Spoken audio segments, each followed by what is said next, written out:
Okay. Yeah. No, you can stay here. We're good? Okay, so next up, I know this is you've all been waiting for this. This is really why you're tuned in right now, because of the guest that we have coming up next. He has been called an original by Gary Vaynerchuk. He's been called provocative by the Seattle Times. And he's been called a Robin Hood in the exclusive world of vineyards and corking by Urban Grocer. And I won't tell you what I call him on occasion. And instead, let me proudly introduce to you live via webcam from Philadelphia. Ooh, let's hear it for Philly.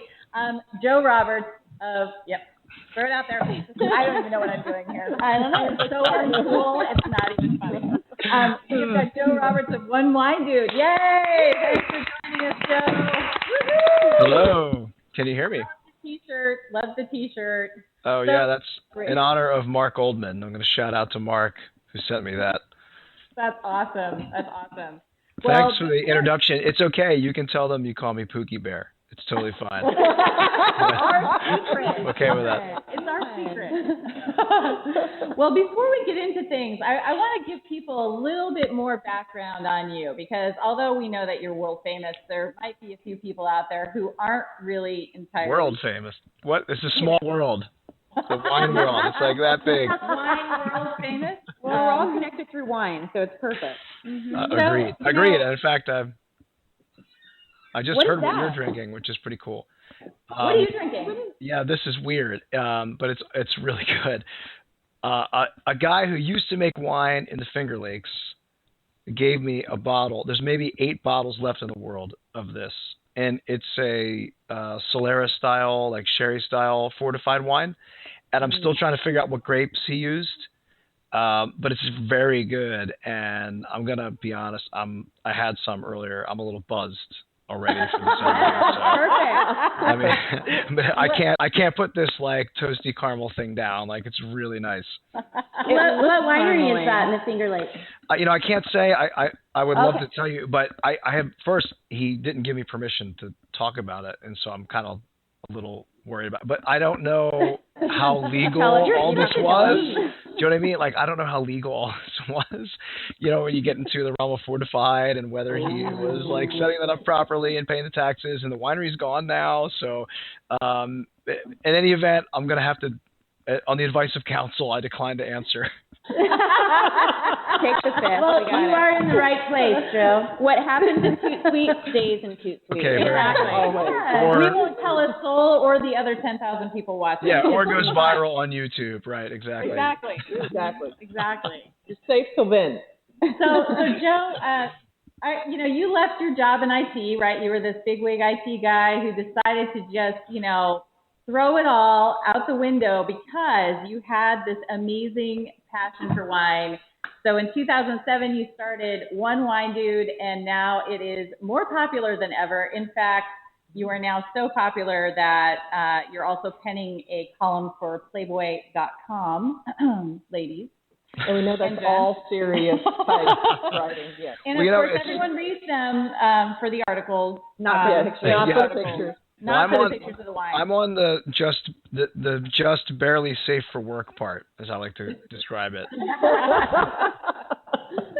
So, Joe, when you started on this journey, did you ever imagine that it was going to lead you in this direction, or what were your thoughts? No, and I in hindsight, I was probably borderline insane. So I was just avid consumer. I mean, I was probably like everybody else over there. Hi, everybody. I mean, I just loved wine. So at one point, my wife said, "Why don't you get some certifications? Maybe you can make some money instead of spending it all on bottles of wine that you stick in the basement or whatever." And it kind of went off the deep end. I mean, I met a lot of people going through those certifications and doing some of the WSET stuff, mostly in the Philadelphia area, in the wine scene in Pennsylvania, and the restaurant scene in and around Philly, which is really vibrant. And I just went off the deep end. And so 1WineDude got created as an adjunct to something called 2WineDudes. So 2WineDudes came first. I did not create the name 1WineDude to try and get to the top of everybody's alphabetical blog rolls. Although in hindsight, that worked out. So yeah, that's always been a labor of love, and I always hope that shows. I mean, it's changed a little bit. I've had to get a little more serious. I have to really think about what I write nowadays because a lot more people are looking at it than they were before. But hopefully at its core, it still retains a little bit of that because it's still just, there's me like this going, oh, okay, this is some weird thing that I'm just geeking over that I just want to tell people about how cool it is. And that's 99% of what 1WineDude is all about. Well, so Christine was saying right before the show started that, there's got to be a good man behind, or a good woman behind every great man. Yeah. So she was actually wondering about your wife and what she thought about all this. So there she is. That's exactly how I pictured her. It's really my wife, actually. Wow. Sweet. Yeah, because I know. we all wake up in the morning looking like that. Exactly. Yeah, there was a little bit of makeup and hairdo stuff involved. I mean, that was a surprise she did a couple years ago, but that was after baby. That's post baby, by the way. Wow. I know, Bravo right? to She's her. awesome. How long have you been married? And a good cook. Like 1,000 years? No, I think we're coming up on 8, actually. I know it's funny I say I think. She doesn't know either. Like we go, wait, how long have we been married? I mean, we have to actually look at the date and do the calculation. So we're not that kind of like, oh, it's been, 17 minutes since our last kiss. We're not that kind of. But yeah, she in a lot of ways this is her fault. Well, if you hate 1WineDude, you could say it's Carrie's fault. She did it. So we say there's always a good woman behind a successful man, and they say it's her fault. Yeah, exactly. Right? You heard it here, people. But then he holds up this hot picture of his wife in pinup, so there you go. Something's working. Something's working. Yeah, It's working really well. I kicked the ball like 30 yards past the goalposts when I married her, right? I mean, when she fell in love with me, I didn't ask any questions. I was like, okay, that sounds good. That sounds good to me. I love you too. And hey, how about let's just get married? Smart man. Very smart man. Well, so that leads me to another question I was wondering about. You talked a lot just now about your wife and her encouraging you to go ahead and pursue wine because you loved it so much. But did you grow up with wine? I mean, where did this come from? Or what kind of family did you grow up in? Yeah, I actually grew up in, wow, interesting question. I don't get asked that kind of stuff a lot. It's funny. I grew up in an Italian-American home, and so most of my family is Italian-American. So I have, on my mother's side, there's, sorry, hang on. Can you see me? Sorry, there you go. On my mother's side, my computer's going crazy here. On my mother's side, they were mostly from north of Italy, and then on my father's side, Sicilian. So I have like the whole war in my blood, between these completely different. And the name Robert. Well, yeah. I think it's supposed to be Roberto, and somebody on Ellis Island literally just wrote whatever, and they got it wrong. So then it's like, you're Scottish? I'm like, no, that's not it. And no, we didn't really, we didn't have much wine. There were occasionally my aunt or something would make like a highball. You know what I mean? Like it was not, wine wasn't around at all. I mean, if it was terrible. I mean, my first wine experience was as an altar boy, sneaking the sacramental wine, which is, is terrible. Can I just tell you? I still remember how bad it is. So that was kind of my first, it was like, oh, the priests aren't here. We kind of, if my mom sees this, she's going to freak out because she doesn't even know that I did that. Somebody on Twitter was suggesting that someone needs to release a wine called White Smoke. I think it might have been Tyler Cole. Like when the Pope was, announced, the new Pope. As long as it tastes like sort of like salad dressing, then yes, it would be absolutely perfect. Trader Joe's. Exactly. Trader Joe's. I remember these guys too. It was sort of like, okay, so they do the whole thing in the Catholic presentation, and they They do. It's the mixture of water and wine, and I remember being up close to this and seeing this wine go in, and then the water was like, boop. You know, so no, wine wasn't a big part of our lives growing up at all. In fact, so it's interesting. I mean, now we will frequently have a bottle at dinner, and I will have my daughter sniff it, and she'll dip her finger in and taste it. Now she'll come up with some really funny descriptors, by the way, which I have on video, but I'm scared to death to release because I think people are going to say, the child services, you know, she's dipping her finger in the wine and taking like a molecule. I put it out there that I will sell my kids for wine. So okay, well, I'm in good company then. Yeah. Yeah. Exactly. So I like that she's seeing. So when I went to college, it was kind of like, I can drink what, you know, and everybody goes crazy. And I'm hoping my daughter is seeing something different. You know, she's seeing wine at the table. It's very natural. It's a food. She gets to taste a little bit, and it's okay for her. You know, hopefully it's kind of a normal thing, and she doesn't have to go out and binge. You know, when she goes to university, at least that's what I'm hoping anyway. How old is she? She's 5 this week, so her birthday party is Saturday, and I just spent all day. We put together her big girl bed. You know, big full bed,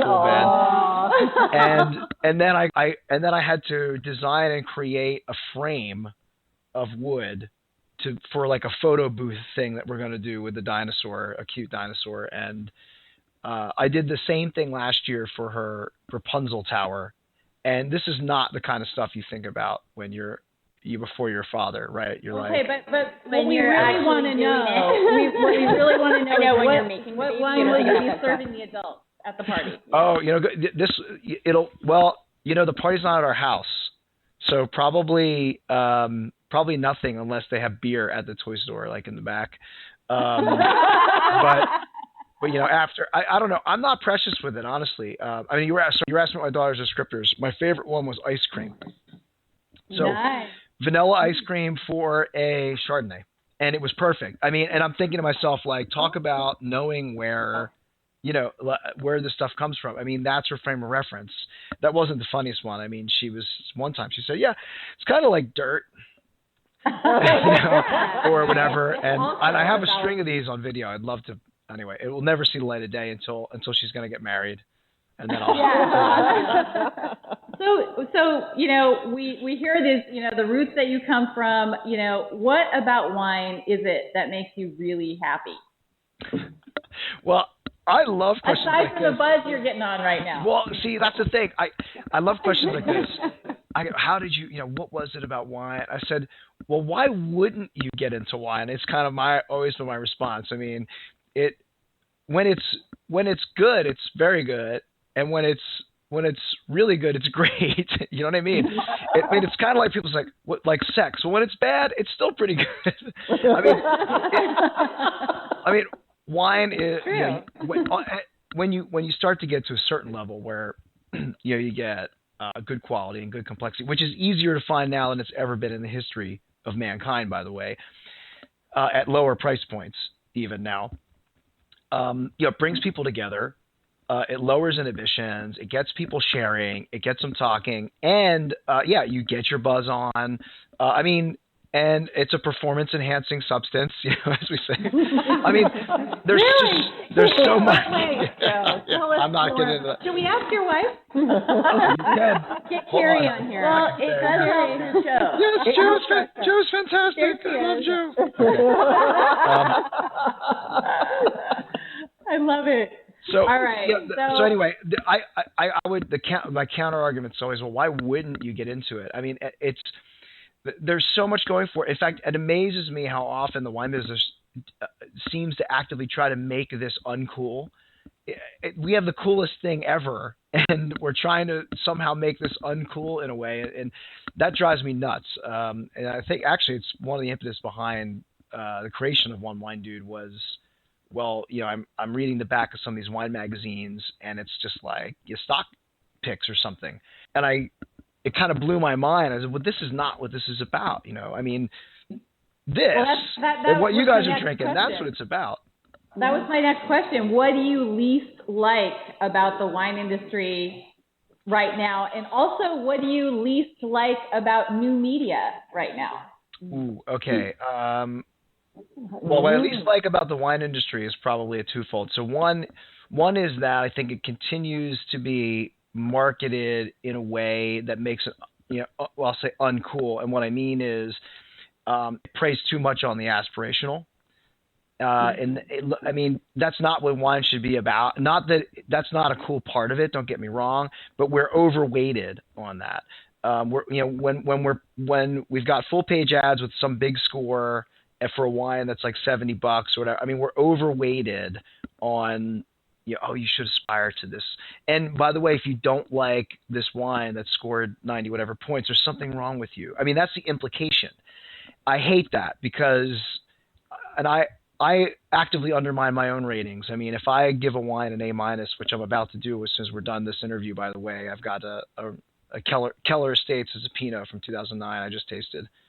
$40 or $45, amazing wine, Petaluma Gap, loved it. You heard it here first, people. Yeah, you heard it here first. But if you don't like that kind of like tea leaf action on Pinot on the, at the end, or something about you don't like, my A- doesn't mean jack.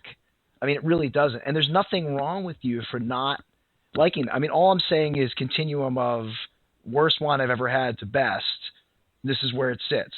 That's all rating can give you. So if I taste differently than you, you got to have more faith in your own taste. So that's probably the biggest thing on the wine perspective. I think the other thing in the business is that it's so far behind. And I don't mean production. Production is where wine tends to be a little more cutting edge. But in terms of engagement, using these online tools to talk to people that actually buy the product, 8 years, 7 years behind. I mean, it's kind of pathetic. And I mean, I still get these mini arguments with people. Well, I don't know if social media is worth it. And I say, I used to work for a big CPG company, and they have 2 brands in the top 10 social media worldwide right now. And we answered that question as whether it was worth it 8 years ago. So if you're still on that question, you got a problem. The thing I hate about new media, there's very little I hate actually, but what I don't like is actually a reflection of the thing I like the most. The thing I like the most is you can have somebody like me. I could be in the middle of nowhere in, I don't know, the Midwest and have this, and I could talk to you. I can communicate with you in the heart of wine country, fine wine country in California there, right? That's amazing. I mean, we've never had that ability. This is something that's only been with us for a couple years. And I'm doing this for how much money? I mean, this is costing me next to nothing outside of my time. Right. Now, the downside is that the village idiot in the middle of nowhere whose dumb, crazy hate idea would die has the ability to contact the other village idiots who are like, all people of this skin color are losers, and they'll all get together and talk about it, and you're like, oh God. And that stuff is the unfortunate, other side of that coin for me. The village idiot's idea doesn't just like die off and everyone goes, what a weirdo. Unfortunately, there's a couple other village idiots out there who will go, yeah, that's right. But in a similar way that we overweight in wine, I think, in advertising on the aspirational, I think we overweight the influence of those village idiots too. There's always things, blogging stinks. Blogging's full of poor writing. And I always say, well, so what? I mean, blogging's full of people who love to talk about stuff. So if they're talking about wine and they're not Gerald Asher, well, I mean, who cares? I mean, they're talking about wine. That's good. Democratizing the subject. Yeah. Exactly. And I love what you said about the scores. And we had Stu Smith on the show. Do you know Smith Madrone? Oh yeah, absolutely. Stu Smith has some really, forward-thinking ideas and backward-thinking ideas, I think, too. He's very opinionated. Oh, yeah. He has his ideas, and we will know about them when we talk to Stu. Oh, great. Mad respect for Stu, yeah.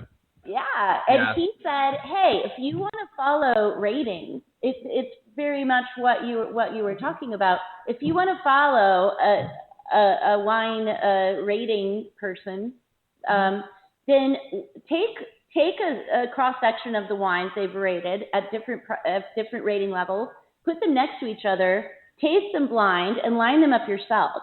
Right. And if you put them in the same order, listen to that guy or girl."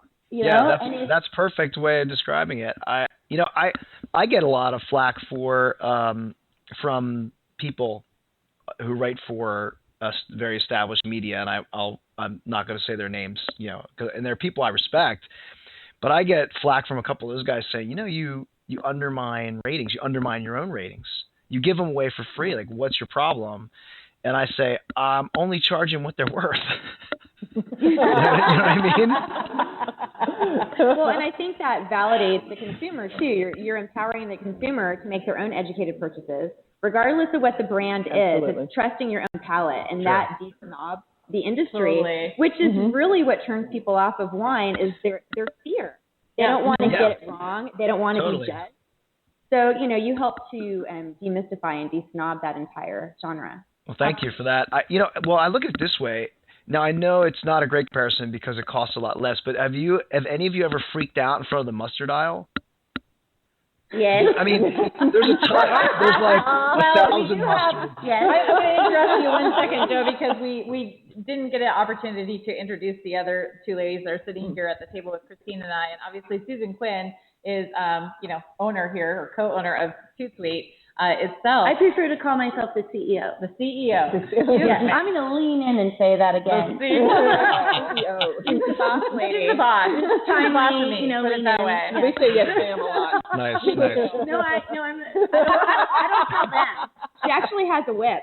But whoa. That's for the Playboy.com show later. That's after hours. That starts at 6:01. It's a different program. Yes, they've seen that. We also have Delene Vollenweider, and Delene is a chef.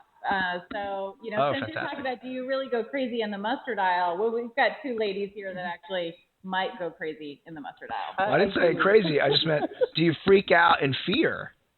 And I think the answer is no, right, for most people. Right. Oh, wait, Napa Valley mustard aisle. I did freak out yesterday, actually, because there are 100 mustards. Maybe not in Philly, but here in Napa. Okay, I'm sorry. Okay. But Darn. we get your point. I used to love that analogy, and now you've killed it. The death of the mustard. Sorry to steal your my point is, you're gonna know, right? Yeah, you're gonna know. You're gonna know. I mean, I don't like this gritty kind, or I don't like the spicy, or I do. Do you know what I mean? And you're not gonna be afraid to try based on knowing those preferences. And wine really isn't that different. It's just a factor of how do you tell, when you see the different labels, etc. And most people just don't have that background or experience. The point is, they don't need to spend a lot of money to be able to get that relevant experience. And the homework's great, right? Absolutely. It's a lot of fun to do the homework. Hey, I want to just tell everybody out there who's watching right now, just to remind you that we want you to tweet your questions. If you have questions for Joe, tweet them to us. We'll get them answered. You can do that by tweeting at ToutSocial on Twitter. You can also use the hashtag 5 o'clock, beginning with the number 5, IVE o'clock. And then you can also go ahead and still log in live with your webcam. You'll get a seat right next to Joe on camera where we can see you. And you can be part of the conversation. So come on, sock it to us. We want to get your questions in here too. Well, I just got a text that said, "WineDude is hilarious." Actually, these are tweets. And nice meeting you. And it's funny because a lot of people just comment. And just commenting on watching the show. They're just enjoying themselves so much. So if you have a question, do log in. Yes. Yeah, I kind of, I'll answer anything. Honestly. This is good. We're going to go What do you have here? So you were just talking about how you sometimes undermine yourself with wine ratings. And since we are talking wine ratings, and recently you had the opportunity to taste and review the DRC wines, which obviously if you're talking cream of the crop, something that most people will never have the opportunity to taste, including myself. I'm not bitter or anything. Not at all. But sort of predictably, I'm just going to say to you, every wine got an A, A plus, A minus, maybe. Yeah, A plus. There were six A pluses, which is ridiculous. I mean, I think I had given like 3 or 4 ever for me before that tasting. Yeah. And I mean, so really, were they really that good? Or is this the fact that you're getting to taste something that has this like huge reputation and, huge sort of like build up, almost like how can it fail if you get to taste it, It's a great question. And you know what? I sort of tried to address that when I talked about, and I've got a piece for Playboy too that I haven't sent them yet, but that is kind of a fun take on that.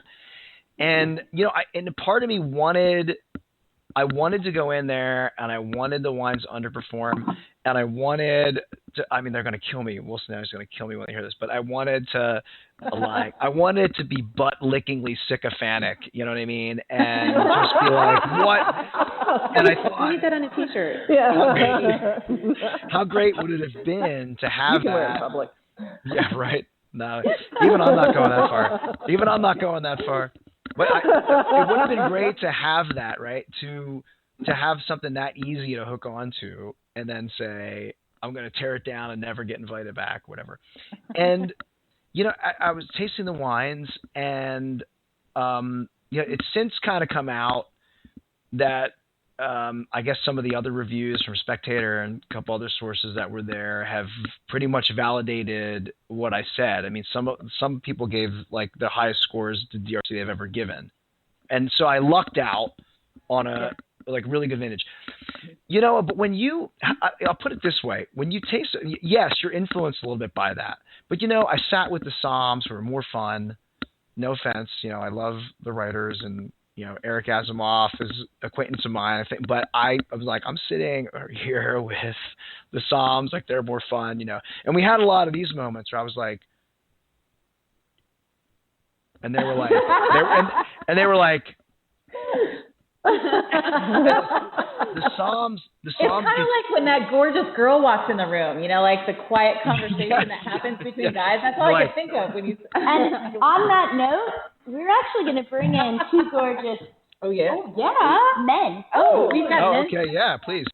But anyway, right. to quickly finish it off, We've been spawning on the you, answer. Joe.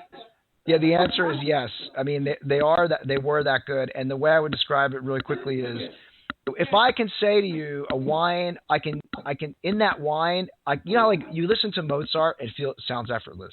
You listen to Beethoven and you feel the pain of creation.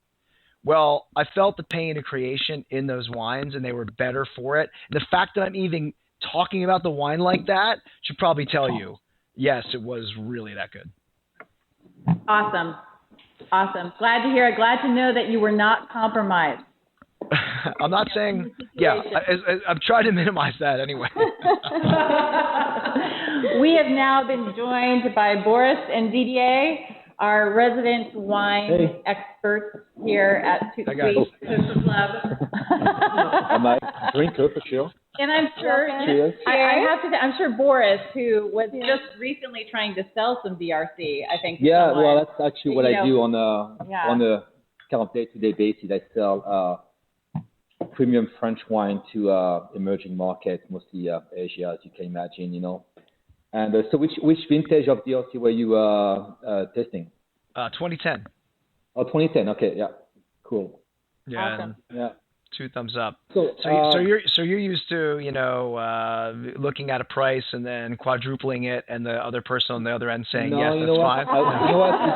It's a really good question. That's how he makes his living. No, I wish actually. No, actually, it's funny because Dina and I have been in the retail world of the wine business for many years, and I sell probably the highest price wine I've ever sold in my life before, with the lowest return per bottle. I mean, it's very small margins. Oh, interesting. Yeah. You'd be very surprised. Obviously, you make up on the dollar volume, but I was listening to to what you guys talked about. And my first question is when you first started, how did you expose yourself being obviously on the East Coast in Philadelphia, which is not the mecca of the wine world, you know? Right. People over there, it's a great city, by the way. But how did you met it? Like as far as like getting exposure to new wines, I mean, are you doing mostly European wines because you're on the East Coast or West Coast wines? What's your... Yeah, it's great question. My samples definitely skew to California. Okay. In fact, my intern wrote a guest post that went live yesterday on the blog that talks about this. Which makes sense from a production percentage standpoint within the U.S., right? But it was kind of a mixed bag for me. I mean, through the contacts I made in WSET and that sort of thing, I kind of hit the restaurant scene with Philly and the outskirts. And so guys would geek out, at local restaurants and say, we're just going to bring some bottles, bring something. And you'd show up and you'd just get exposed to all this juice that, people work at restaurants taste really good juice generally, especially in Assam. You start getting into the higher end restaurants and they're tasting, in my view, a better depth in terms of vintages with, better, you got a much higher chance of having a Chanson or Romani Conti or something tasted by those guys than you are critics. And I mean, they're going to have, depending on what people are ordering, they're going to have this huge depth of that tasting. And so that to me is a real eye opener. And they would expose you to something, out of nowhere, like Yarra Valley, Australia, 13% alcohol, that they were just geeking out on. So that was very formative for me early on. And that I kind of credit that with really opening the window for me, or broadening the view, I guess you'd say. Otherwise, I was still kind of in that maybe Bordeaux or, high-end Napa Valley, and that was kind of the aspirational stuff. And they kind of turned me on to, yes, that's cool, but there's also all this other thing going on. And then I got ruined. I mean, once I got to Mosel Riesling, I got ruined for like everything else. That was like, yeah, I'd drink that if desert island wine, Mosel Riesling, for sure. Awesome. I think we have a question. Our digital instruments aren't as sophisticated as yours. Let's try it. Wait, let's do it one more time. again. Hold on, ready? Oh, yeah. Oh, lovely. Good question. But I like the way I did it, rock and roll. What is that? This is like meditation or something that signifies. You are now hypnotized. Everybody, that means we have a Twitter question. So this is from Travel Wine Check. And she has two questions. I'm going to try to put them together because they're like follow-up. You spend more time with Finger Lakes lately. What do you think of the wines in general? Or maybe I've just noticed more Finger Lakes wine in your tweet posts. Interested in your opinion. You know what? It's interesting because I've gotten to follow, being a little bit closer to Finger Lakes, a couple of the producers and watched an evolution. Fox Run comes to mind, Anthony Road, a lot of the Seneca Lake producers in particular, which, not that there aren't some other great ones, like Cuca Lake is great, but Seneca probably has the highest concentration of the highest quality right now.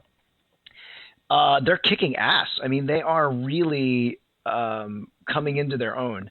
So certainly from a Riesling perspective, I'm at the point where sometimes I can get served something, I don't know what it is, and I say, oh, it's interesting.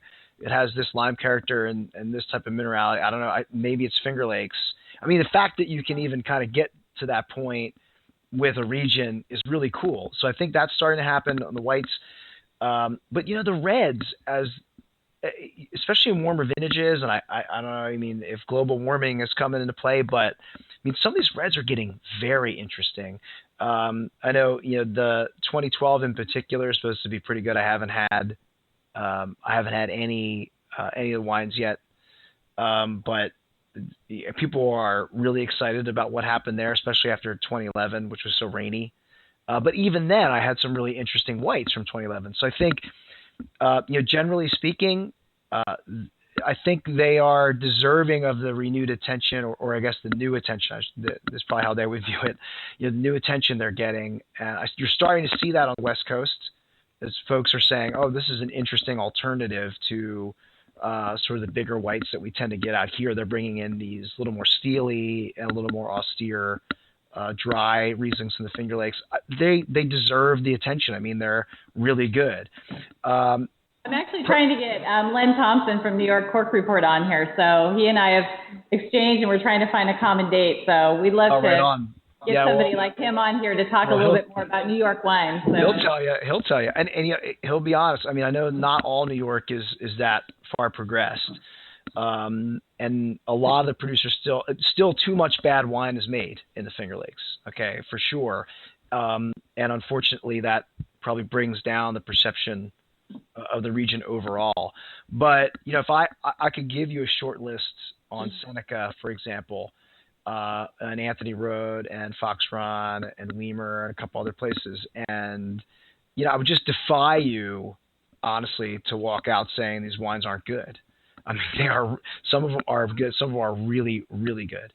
They got a nice infusion of kind of young blood as well, kind of mixed with the old blood in some of the spots too, which is great. And generally speaking, the ownership at Anthony Road, I mean, they're going to take chances. Like if Johannes Reinhardt has interesting ideas, I mean, their teams are going to go with that. Like they're going to let him experiment a bit, I think. So I don't want to talk out of turn. I can't speak for them, but that's my guess, having met these people and spent time with them. So I'm generally very excited about the region. I actually have a question about your home state of Pennsylvania, because there was some news today in that the State House began to... Hang on just a second. Oh. My daughter wants to say goodnight. Oh. Can you say hi to everybody, Lorelai? Hi. Hello, honey. Hello. Hi, beautiful girl. She can't really hear you, but they're calling you beautiful. They're saying you're the sweetest, most beautiful girl in the whole world, and I agree. We love her wine descriptors. Vanilla ice cream's the best. Can you say good night? Good night, Good everybody. night. Good night. Oh, she's adorable. That wasn't a plant either. How cool is that? Tell her mommy is hot. Okay. Yeah, you'll tell her that later. Yeah. My fear is she takes after mommy. This is going to be a long, grueling parenthood. Yeah. I'm sorry. That's a man's curse. It is. I'll tell you what. Daughters. Yeah. Well, the curse for me is: is it gonna be some boy coming to the door who's like me? And back then. Having a 16-year-old daughter myself, that is my husband's worst fear all the time. And we started to have the boys coming to the door, and he's always just like, "Who's that outside?" And he purposely goes out there to go very formally introduce himself. Let me show you my collection of medieval torture instruments. Yeah, exactly. Oiling the gun on the front porch. Nice to meet you. So I'm sorry I cut you off with something here. Yeah. No problem. So your home state there, Pennsylvania, yes. The State House began debating on the campaign to privatize Pennsylvania's system of state-owned liquor stores.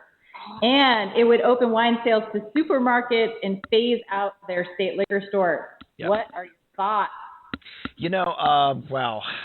I'm very conflicted about the legislation. So without getting too detailed and geeky into it, I think it's flawed legislation. And the problem I have with it is I think the legislation they've got doesn't go far enough. It doesn't I think for example, parts of it, it's no longer a crime if I bought something in New Jersey, which everybody's doing, right, or whatever, or Delaware, and brought it in.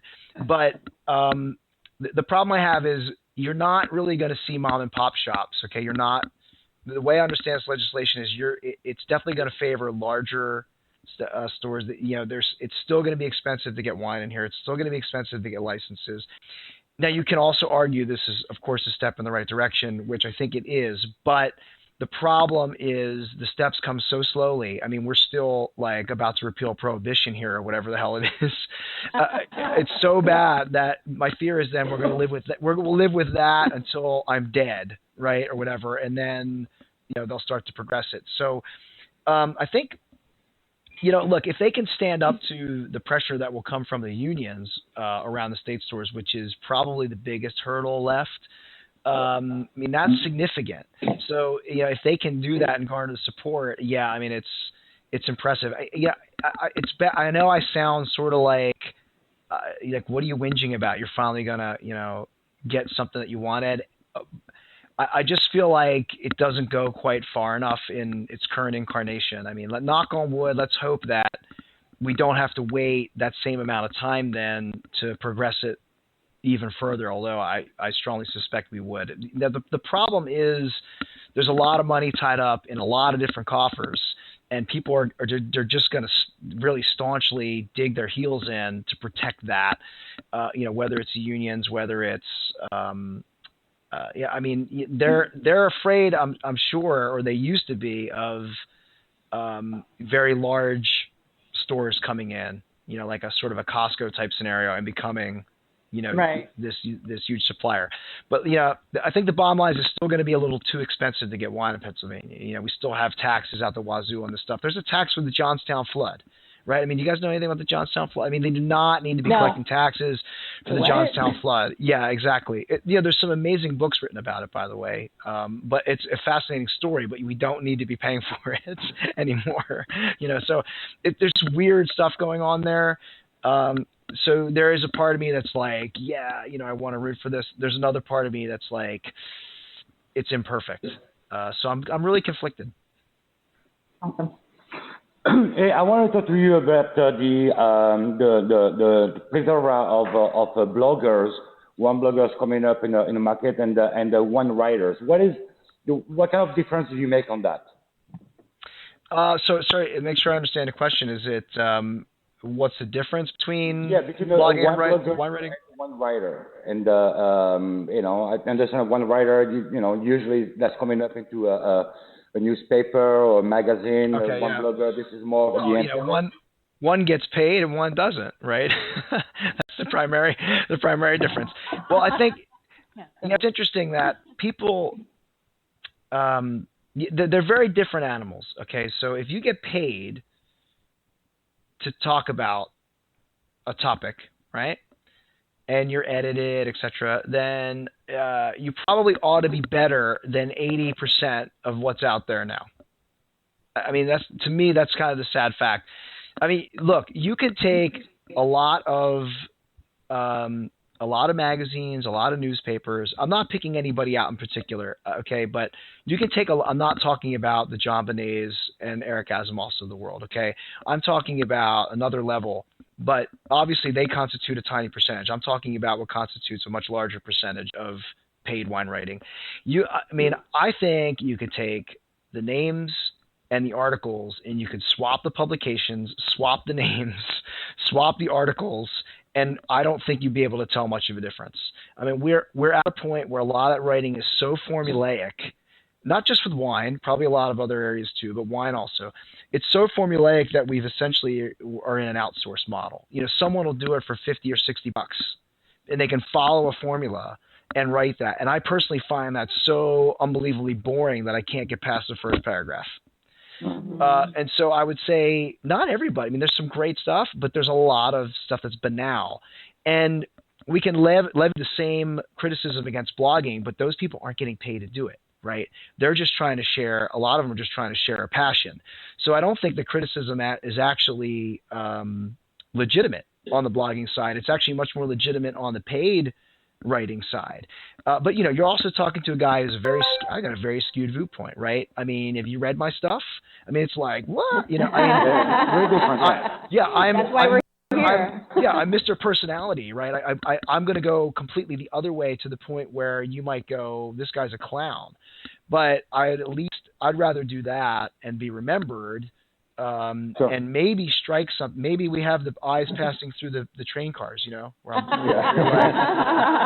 get that, this guy's talking about saltwater taffy, and I understand, you know what I mean?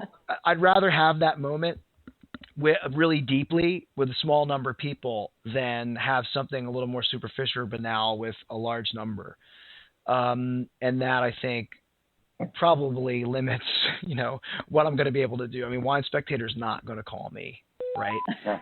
I mean, You never know. You never know. But could I write that way? And I'm not saying they're banal, okay? I mean, I disagree with like Matt Kramer all the time, but his writing's fantastic, okay? But what I'm saying is I think it limits some of what, you can do, because like a Playboy will go, well, this is interesting, and take a chance. But, a lot of other people won't. But I think audiences too. Yeah, it's funny. I have a video on this that'll go up on the blog soon. But I think we tend to say, oh, bloggers, they're talking to one another, they're not talking to consumers. And I always go, well, that's stupid. I mean, of course they're talking to consumers. What percentage of bloggers are consumers? Like 90%? Right.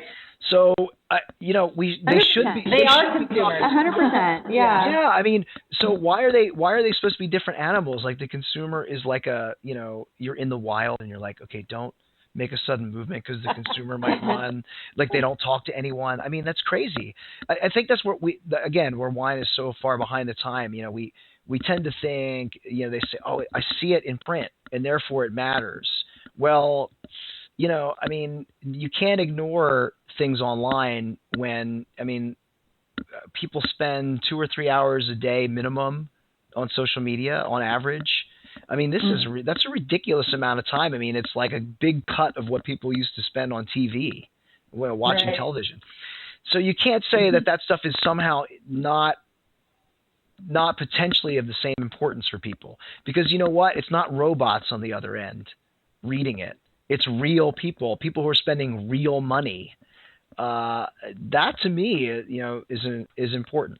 So I think I'm hoping wine is passing that corner now, and will start to catch up and realize that you're actually probably, with a lot of print and a lot of online, you're actually speaking to slightly different audiences, but that they are still important. And as one who's primarily focused on print, as they get older and spend less, this other one's going to get older and spend more, and you're going to have to switch your focus a little bit. And eventually it's going to get where they're spending.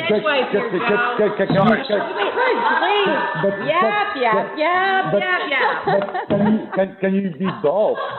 Come on. Can you be both and honest? Can you do both? Yeah, sure. Can you be both a blogger and a writer and have some integrity? I think lots of folks do. I mean, Steinberger does it. Jamie Good. I mean, you could argue to some extent I do it. I mean, there's a lot of people. Yeah, you absolutely can. There's no question in my mind that you can. I think you touch on integrity. Yeah, that's an interesting topic. That's one that's changing too. And used to, for some reason, wine is very different than beer and spirits and a lot of other areas. Those folks will, they'll work with brands and they'll partner and no one blinks an eye. And in wine, that's viewed as like very, strict, much more strict lines. And that it kind of fascinates me in a way. But the way I'd say is, for folks to maintain integrity, they basically, in my view, they basically need to entrust the people who are reading it. So I've always thought, look, you say your policies are X, Y, Z or X, Y, Z. Full stop. Now, people may agree with it. They may disagree. They may think you're a shill. They may not. Let them make the decision. Just tell them, look, all I need is you to trust me that I'm being honest with you. This is my policy and what I follow. And if you want to call me a shill, that's your business. You're a smart person. Go ahead. That's always been my approach. Honestly, I think it's the only one you can stand with, because at the end of the day, the other option is you go, the full Monty, like the Wine Advocate, in which case they can't live up to it, right? We've seen issues with possible transgressions on that with some of the writers. I mean, it's just an impossible standard. Yeah, so I think if you can do that, then I think you can function in any sphere, really. I mean, if you know the craft of writing, and you do well of that, and you know the craft of wine and treating it with respect. I mean, you can combine those two. I don't see any reason why you can't kick ass in print, online. I mean, in thought control or whatever, whenever that gets developed, whatever it is. Speaking of writing and an industry being very formulaic, what is your least favorite wine descriptor? Wow. That's a great question. In 30 words or less. Yeah, that's gonna be tough. Do you know what I don't like? I don't like qualifiers. I don't like things like vary or it's hard to describe in terms of wine, but when you're talking about the overall intensity of something, I don't like that. Because look, your expensive, if you're a millionaire versus my expensive, are two different things. Your very fruity versus my very fruity are different things. Those are the things I don't like. So whenever I see something like that, I'm always like, that's so relative a measure. You don't realize it's relative maybe when you're writing it or talking about it, but those things drive me bonkers. It's sort of like, look, if I ask you what time it is or when it's happening, I don't want to hear dinner time. I want to hear 6 o'clock because your dinner time is different than mine. You see what I'm saying? It's just those types of things. Yeah, 5 o'clock. Sorry. So those are the types of things that tend to drive me. Otherwise, I'm pretty good. Even the word tasty. You know what I mean? Sometimes that fits. I'm okay. A lot of people hate it, but I'm okay with it. It seems to me like it's pretty hard to leave to put aside those kind of descriptor. About raspberries or blueberries or intensity on things. I don't because people watching you and writing you and testing it, have to kind of refer to you. So if I'm following you and if you talk about the wine, I need to know what you're talking about and adjust maybe my palate to yours. And then while keeping my own freedom. But, in order for me to understand that, I need to understand what you're saying by that. Yeah, and maybe I think the intensity is not the same as mine. Yeah. The Frenchmen are going to throw down. Yeah, no, because... Yeah, come on, do it. Fight. For me, I hate when, reviews are all based on, okay, that tastes like raspberry or whatever, because growing up in France, and even right now I've got some friends who obviously do, writing for... the Figaro magazine, big newspaper in France. Well, yeah, but you know what? When they describe a wine, it's never the same wording as what I read in America. They never really describe, I thought, the aroma profile as much as, the texture of the wine, the structure. We're talking America. We're talking here. No, but that's one thing. So you say that you need to raspberry or whatever, I mean, just a fucking example. No, but for me, I've done. I told you the Frenchmen are going to throw down. Because fight. He's also agreeing with you in his recent book, saying that it should be based more on structure and things that are common that everyone can understand. Yeah. And when it goes into too much detail, for me, it's just blah blah blah. Yeah, because when you guys say, what, that smells like. I agree with that. Like Turkish prunes. I'm like, yeah, what the fuck? What the fuck is Turkish? I agree with you. Yeah, I like to keep it high level. Yeah, One is it? But you still have to. You still have to. You still have to use descriptors, and that you are standing by. For me, it's all about if knowing what he likes. And okay, that's a great wine. Keep it short, boom, and let the person just drink it and appreciate the way he wants it. You don't need to go into big bullshit. It tastes like. Yeah, I agree. And after 30 seconds, for me, that's so. I'm with you. I'm with you on that. Subjective to whatever your own palate is all about. It should be people people like you to guide them towards certain wines without getting to the wine geeky aspect of writing a poem about a freaking wine. That's not what it's all about. Yeah, I agree. Well, yeah. It's a simple. Yeah. Christine has something. Anyway, I'm trying to be polite. No, and I agree with what you're saying. Thank you. Because that style of writing would accommodate to the 98% of wine drinkers out there. We don't want to read that certain wine writers are fantastic. However, when it comes to wine writing, it is kind of snobby and a little pretentious. And for the everyday wine drinker, they don't understand the terminology. So when you get into certain tones and certain notes, Well, if you don't have a trained nose or a trained palate, you're not going to pick up on that. So when you talk about what you're really tasting, you know, the actual true grit of the wine, then that's going to appeal to the everyday wine drinkers, and I think that's going to have a greater impact. I think this is part of the education. I mean, I think that, you know, explain people a little bit what they should be looking into, what kind of fruit. Oh, it reminds me of something. Oh yeah, I get some prunes. And they're like, well, not prunes, but you know, some cherries. It doesn't matter what it is. The point is not. It's like putting words to people so they can free up themselves, you know, from something that, you know, shouldn't be that difficult. You know, to really enjoying, you know, everything. So, I mean, you know, I'm saying, like, you know, for a writer, for a critic, for someone that, you know, I think this is imperative, you know, to have that kind of language, but, you know, to be very consistent with the notes. You know, that, you know, a wine that tastes, you know, like cherry for him tastes like cherry, you know, all the time.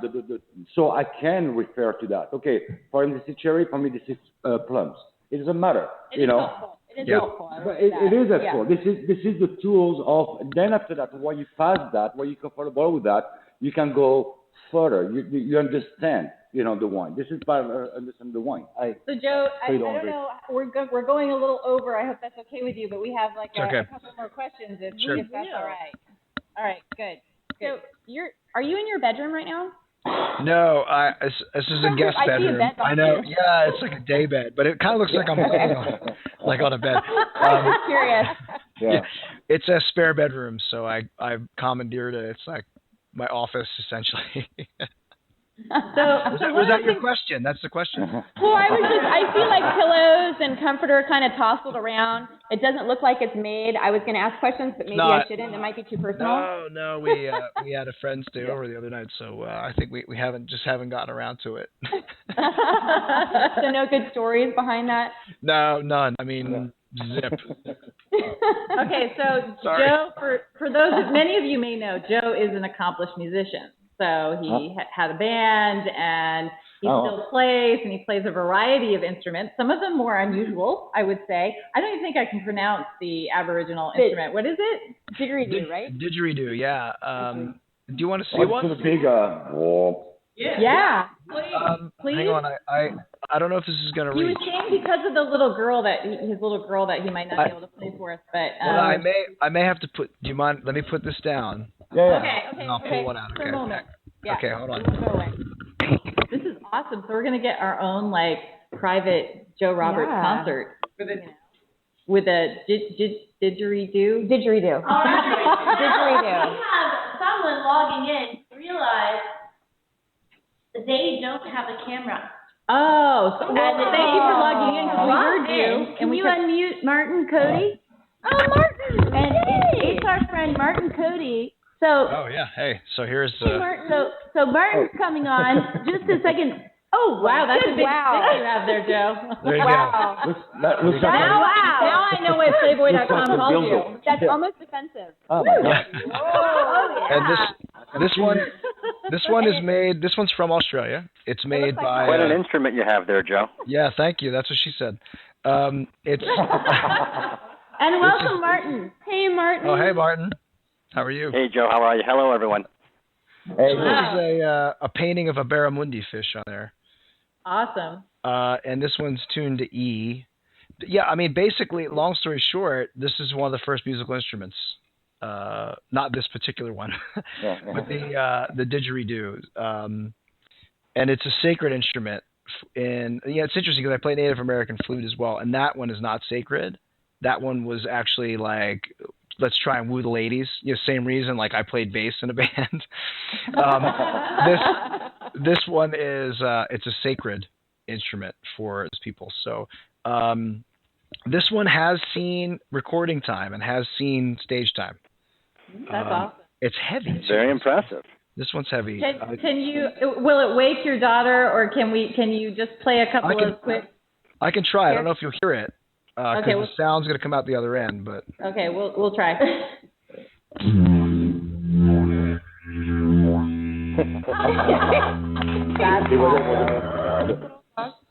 There you go. That's awesome. That's awesome. How was that? Awesome. Totally awesome. And Joseph, how do you learn to play something like that? You know what? I'll tell you how I learned. Well, my wife got one for me. It's not that one, but she brought it back, like on her, strapped to her back, like, from Australia. Before we were married. Right after 9/11, apparently, and no one asked like what it was. It's like, do you have a bazooka? It was like, and actually it was one that was rather difficult to play. It's a long one. It's in C sharp. It's just not like this one is a lot easier. It's just a easier instrument. And basically, I got a little video series online, and I watched it. And this basically was talking about circular breathing and how to blend. But basically, you do this, you go, and you blow it in. And to sustain that really well. Have you taught your daughter? Because your daughter should be able to do that. Well, it's got a beeswax, a mouthpiece, and you have to create a seal against your mouth to do it. So she's not, she doesn't quite get that part yet, but she just goes brah brah, into it. But so the dog hates it. Do you listen to music while you're tasting wine? And if so, what are you listening to? Well, and how does it affect your tasting? Well, nowadays it's mostly things like Family Time by Bob Marley's son, or Ziggy Marley, or whatever. I mean, it's like, it's these kids, it's kids music that my wife and I go, this doesn't suck. Like, we can listen to this over and over and over and over again and not hate it. So, I no, generally speaking, I don't like to have a lot of distractions, but, I'm not precious about it. If something's going on, or, once in a while, the dog's going nuts, or my daughter's pulling on me, and I'll say, or my wife's asking me a question, it's all going on at the same time. And I'm like, look, sorry guys, but I need to taste this, and I can't do all this at the same time. But generally speaking, no, I don't, I'm not precious about it. I don't get into all that. It's, I don't have this expectation in my mind of, well, I'm having sherry, so I should have a monocle and a cigar and a leather chair, kind of thing. I just don't have it. I mean, I would just rather, either it's going to speak to me, at that time or not. I'm much more concerned about what did I eat an hour before, and okay, let's drink the water first so I don't change the pH level in my mouth in between sips or blah, blah. Like, I'm much more worried about that kind of stuff. Or, okay, my wife is like starting to prepare dinner. This is a disaster because all I smell is thyme, and now I have to go down into the basement. You know what I mean? Like, that's the kind of stuff. It's not the music or whatever. So you're drinking water before you to not change the pH? Yeah, because that's ridiculous, isn't it? No, a friend of mine sent me an article on this. So apparently, if you're drinking enough water in between wines, you're actually, the combination is changing the pH in your mouth, and that can affect how you taste. And it put enough of the fear of God into me that I'm like, okay, don't drink the water in between. Drink it at the start and drink it at the end. That's it. Martin, do you have any? Born that way, right? You don't drink water. Water? What's that? Yeah, no, what's water? I was going to ask our friend Martin. Martin, do you have any questions for Joe since we've got you on here? I was curious. Well, actually, I did not know whether or not the Frenchmen were going to throw down or not, so we'll leave that to the side. That might happen. That's the post-show. We'll record that one in there later. I also did not know Joe owned a monocle, so I'm glad that's not still in the repertoire. And I apologize for joining late, and I caught about the last 15 minutes. But one of the things I think Joe was touching on, and it fascinates me about both blogging and drinking wine and then trying to blend the two, is there seems to be a movement where everyone's trying to market, quote, to a younger generation of wine drinkers, a.k.a. the millennials, or whatever you want to call them. And I've always been an advocate. You don't market to, you market for, and you make it more approachable. And I think, Joe, hats off to you. You're doing an incredible job of, annihilating the aristocracy and the elitism of wine, because it needs to be more inclusive versus exclusive. And I think you're doing a great job with that. But I want to hear from your words, how do you think you bridge the gap to the younger generation that is not going to be a subscriber to Spectator or Advocate or things like that? Yeah. Uh-oh, Joe. Hold on, Joe. Oh, wait, we lost you, audio. Can you hear me now? Now again. Oh, yes, good. Great commercial. Yeah, I have the world's largest mute button, and I occasionally accidentally bump it. So thank you, Martin, for those. I really appreciate your comments, man. And your question's timely. Because when I played Team America at the Argentine Wine Awards last month, Oh, yeah, you stepped a tango. Oh yeah, I forgot about that. Later, yeah. Yeah, okay. It's going to be like a 9-hour show now. We had presentations. They asked us to do this seminar. So all the international judges about, you pick a wine and you talk about a wine that appeals to the next generation of consumers in your market. And by that I took to mean millennials. Okay. And in my case, particularly the younger side of that. So the folks who they still don't have kids, they're coming out of college, they're in their early 20s. I can call them kids now. I turned 41 a couple days ago, right? So, yeah. Welcome to the club. You're kids and me. Yeah. So, what's the new 21. It is. Yeah. plus or minus 20. So one thing that's interesting is we have folks from China, Korea, Canada, Brazil, U.S., the UK, Italy. We had a lot of people, and they all more or less said the same thing. Not all of them, but 90%. It was fascinating, and we basically said, you can't ignore the marketing aspect. And what I mean by that is a label that looks like the wine that their dad or granddad's going to drink is probably not going to work, right? But, outside of that, the wine itself needs to be high quality, and there needs to be some kind of story behind the wine, the producer, something. I mean, something that's not just sort of mass market. And I'm talking fine wine now. I'm not, and by fine wine I mean $10. And I'm not talking, I'm in Costco, I grab toilet paper and then bulk peanut butter and then 3 magnums of Yellowtail Chardonnay. So now we have your shopping list for the week. We got it. Yeah, exactly. I'm not talking about those people. I think and that's there's nothing wrong with that. Fine wine is over $10. I think that's a cutoff. I mean, $10 is a cutoff for a lot of younger drinkers. $10-12. Yeah. Right. Yeah. And people forget that a lot. Yep. And obviously, my intern's written about that. I'm on WineDude, and it's interesting. We talked about authenticity. We talked about engagement. We talked about story. We talked about quality, and of course, don't ignore the marketing. Some people focus on more of one thing, like the story, than the other. I focused kind of on the whole package when I did the quick presentation. But that, to me, those are the keys. Now, I'm not saying those are completely unique to millennials, but they are so much more attuned to BS. I mean, even more than the immediate generation for them, which is mine. I mean, these kids, they're inundated with advertising from day one. They can smell crap from a mile away. I mean, if you're being remotely inauthentic, forget it. You're dead. They don't care anymore. Well, Joe, do you know Tyler? That's huge. That's a huge thing. Do you know Tyler Baylett from Second Glass?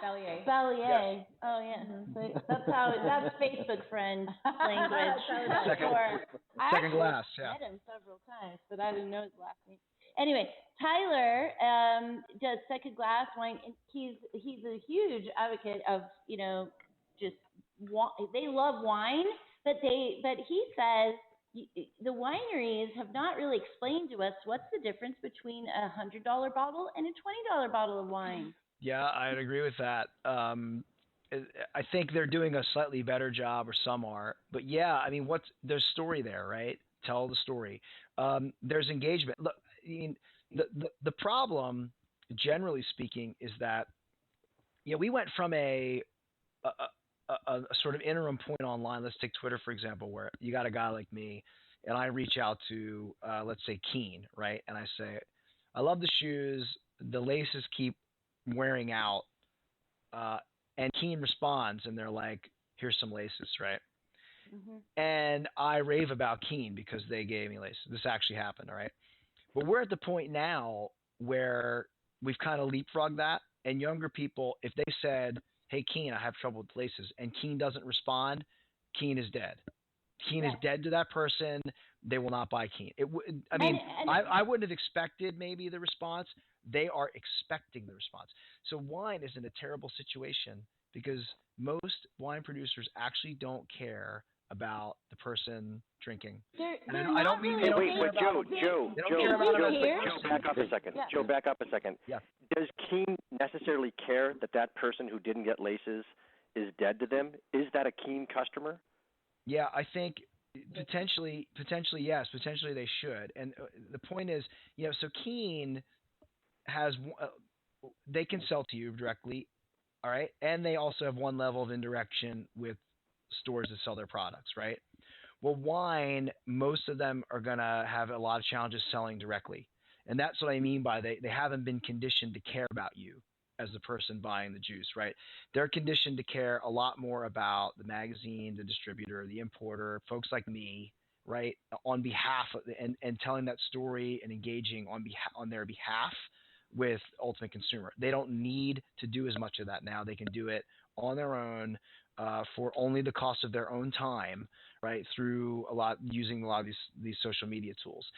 So that's where I think they fall short with that younger consumer. They have a chance to potentially be able to tell the stories, but the problem is you got to do it one at a time, and they don't want to hear that. They don't want to hear that answer because they're not used to doing it that way. I would love to respectfully disagree. Go for it, man. Go for it. We're going to throw down. All right.